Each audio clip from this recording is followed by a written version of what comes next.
Time for the grand ball, milady. Wenches first. Are you gonna be making me walk the plank?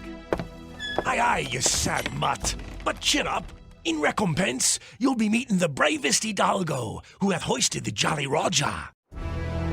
Don Inigo de Malatuñas y Goñon.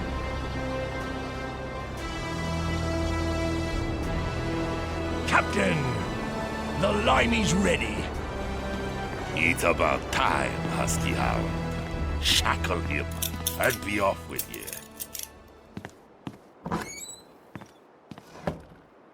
Despite appearances, you have the upper hand on me, lad. Being that I conceal neither name, nor rank, nor birthright, while I remain unaware of yours indeed. I want your name and your ship, you English swab, or I'll slide me sword through your bloody entrails. Oh, you should have mentioned that. My name is Brucian Barskoff, and I hark from York. From its newest boroughs, to be exact. 'Tis a pleasure, Sir Brettian.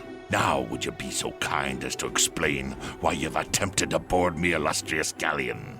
On your strange and tiny red and white dinghy with a metal hook in the fashion of a flag. Board your ship, sir? I? Vast there, Captain. I merely wish to be press-ganged and become a pirate on your Orion. Kind gentlemen, allow me to place doubt on your most recent assertion. Ye wouldn't be the first spy sent in from your motherland of heretics. There even be a vessel by the name of Interfector, which the Spanish crown has chartered against my person. Arr, the Orion could sink that sloop in the splash of a wave. In London, I hear talk that nobody can match the power of Captain Malantuñas and his legendary hidden beacon of Avernus. Is that so?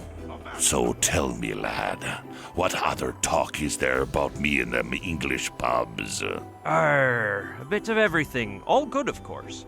The monks are praying night and day, saying you're a devil fleeing from hellfire. The ladies sigh upon hearing about ye, as though an angel-winged prophet had passed. And their husbands extol the honorable set of horns they'd be wearing, were it Don Inigo de... Capitan! Unidentified floating object 3 miles from starboard. By Mephistopheles, it's a UFO. Pardon me lack of decorum, Sir Brettian, but I have a tidal wave of business to attend to. Make yourself at home and be so kind as to await me return, when I shall be more than pleased to hear your news from London. Yeah, I won't be jumping overboard, don't worry. Hey, Russian mongrel, guard the door. You'll answer for this prisoner with your worthless life. Aye, aye, mi capitan. Well, this is a most unfortunate situation, but at least I managed to board the Orion. If the Interfector's crew obeys my orders, they will besiege the Orion this very afternoon. So I have but a few hours to remove these shackles, find the hidden beacon of Avernus, and take advantage of the turmoil which will ensue when the first cannonballs hit, to abscond in a dinghy, return to the Interfector, and command the sinking of the Orion from there. I'll have to work smartly to finish the job in such a scant workday, so I'd best alight if I don't want to end up in Davy Jones' locker. Shut your trap, mutt. Aye, I've got him afeared now.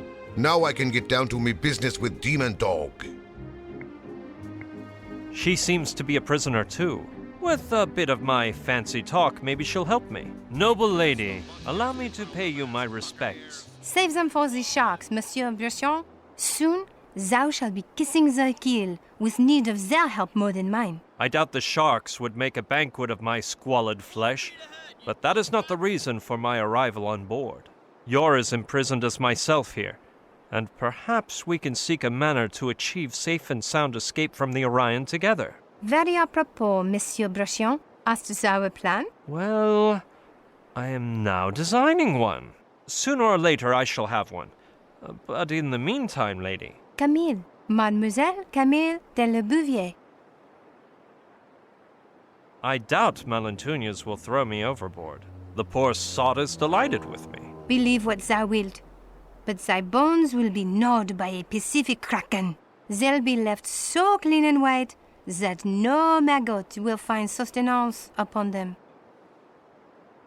what if I show him a sad face and cry? That's what I did to get my helmsman's license. Monsieur Brachon, I know Malantuñas too well to expect the slightest shred of humanity on his part. When he grows tired of thy whining, he will send thee to David Jones' locker, and thou wilt be fortunate if he does not torture thee beforehand. The man will at least allow me the last meal of my choice, won't he? I wouldn't hold my breath. Years ago, a prisoner requested transalpine dragonfly entrails in a wild capsicum souffle, and because his wishes could not be satisfied, he remains alive to this day.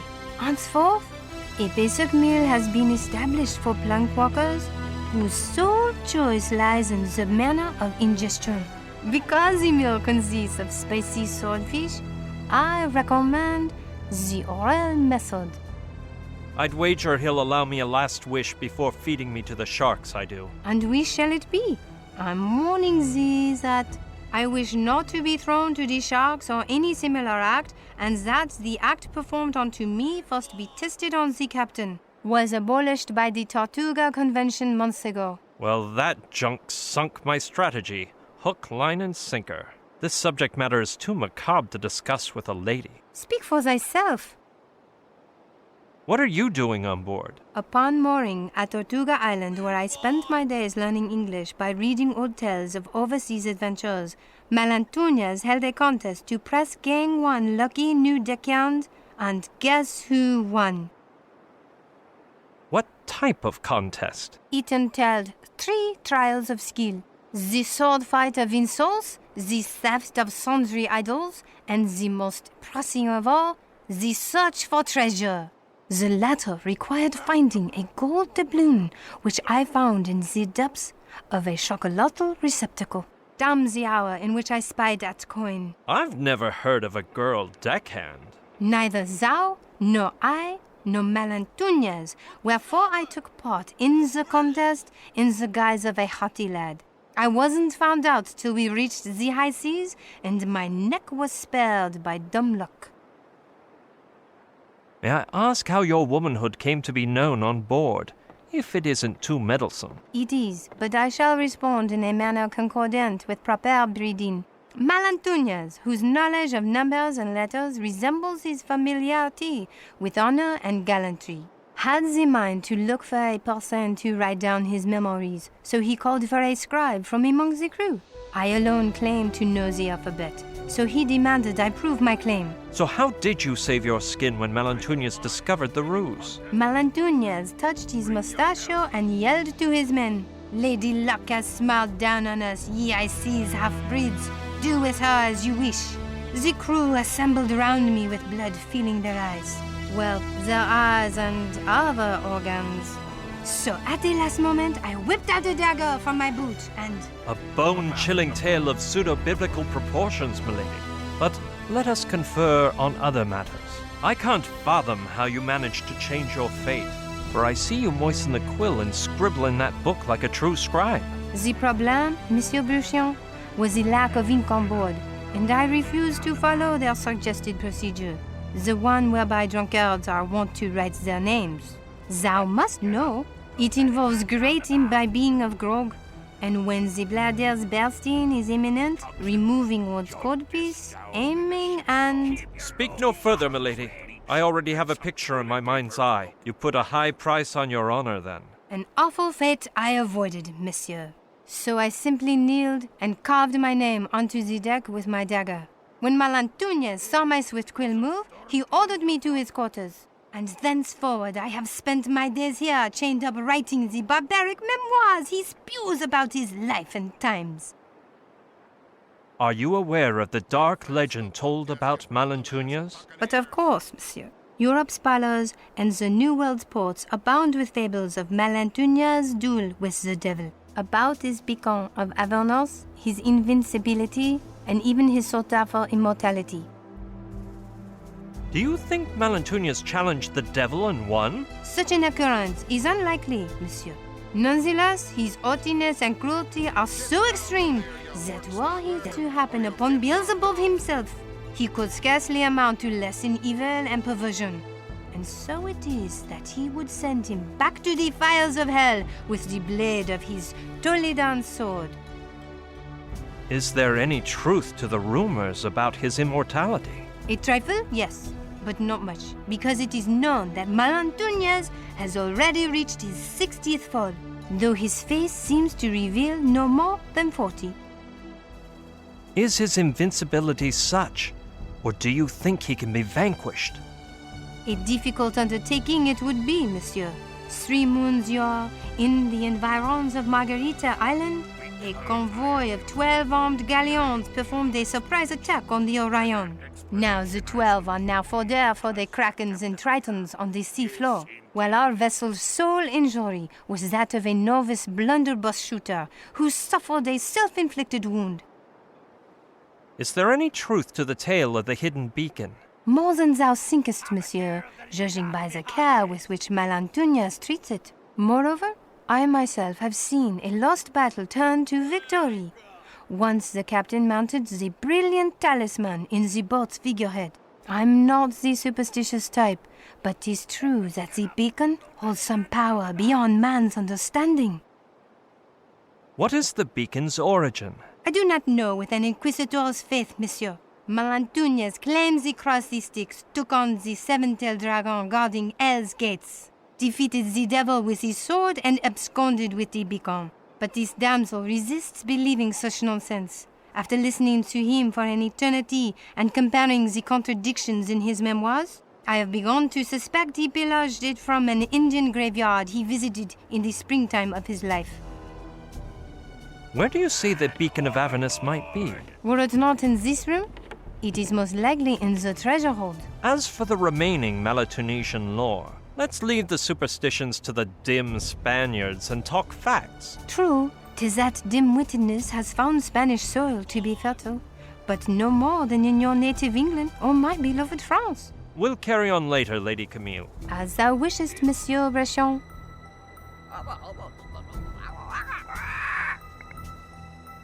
What have we got here, Malantuñas?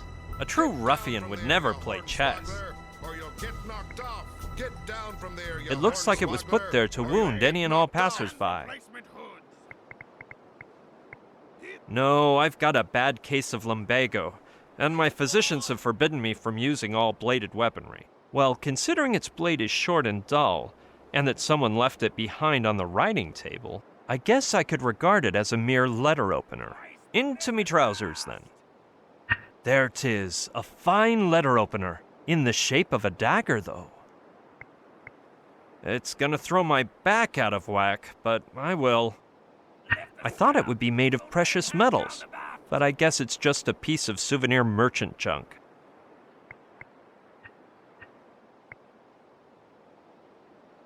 No, I don't see why for the time being. Let's see. The mechanism is simple. 2 iron crescents linked by a moving hinge at one side, and on the other side is a bolt into which Husky Hound has pounded a nail to keep the shackles from opening. The bad part is that it's jammed so far in that it's stuck.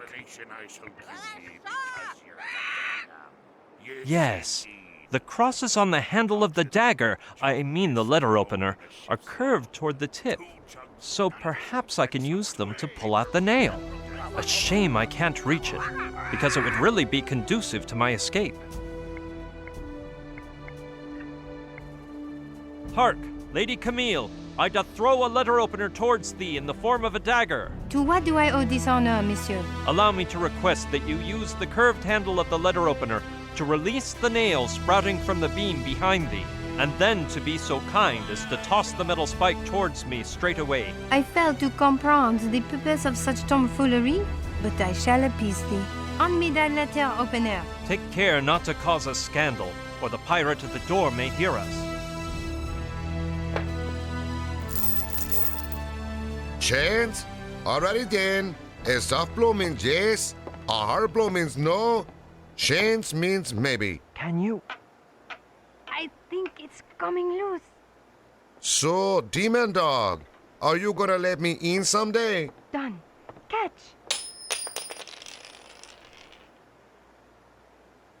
No, no, no, no. Holy, Where did it fall? Next to thy leg. wait. Are you sure? Yes. Damn. Stupid cabinet. Art thou hurt? Yes, my head. Ow! Ow? What does ow mean? We never discussed anything about ow. Bloody nail. Ouch! I appear to have pricked my unmentionables, but it was worthwhile, because now the nail is mine. I aver that thou art an easy man to make happy, monsieur. Wait shortly, and you will know of what I am capable with a single nail. Yes, the nail is thin enough to press down the bolt, and I can strike it with the letter opener like a mallet. Let's hope the pirate at the door doesn't hear. Sharp blow means yes. Chain noise means of course. And ow means with great pleasure, okay? Okay, that means yes. Is there any way you can let me in there? Will be yard. Well said. Perhaps you'd like some sort of bribe. Aha! It's nice to know we can do some trading together. Ow! With great pleasure, eh? By Jove, I've smashed my ankle. I'm really quite pleased about your change in attitude. You wouldn't be lying to me now, would ya? Free at last. The chains were... Huh? What do you mean, of course? Make haste then, and set me free as well. You think you can mock me and get away scot-free? You bloody son of a she-dog! I'm gonna stand by your door and rip your heart out when you exit. You hear me? As I told you, my duty is to find the beacon of Avernus, return to the Interfector, and sink the Orion. I am indebted to thee, so I shall help thee. I know that in the diaries which Melantunez has dictated to me, I shall find a clue leading us to the beacon. But we must get ready to flee in case we are found before we take its possession. A dinghy, perhaps? Dinghy? Wait here. I knew it. Melantunez is your typical cowardly captain, with a dinghy tied up right below his cabin for a quick getaway in case things turn ugly. How different he is from me. I'd never keep one of those. Mark my words. Honest. I swear. On me paltry honor. Well, let's just go inside. Problem solved, milady. Now we need only worry about the hidden beacon of Avernus. It will be a pleasure, monsieur. I shall immediately begin my reading of Melantunez's diary. In the meantime, thou must search hither and thither to see what can be found.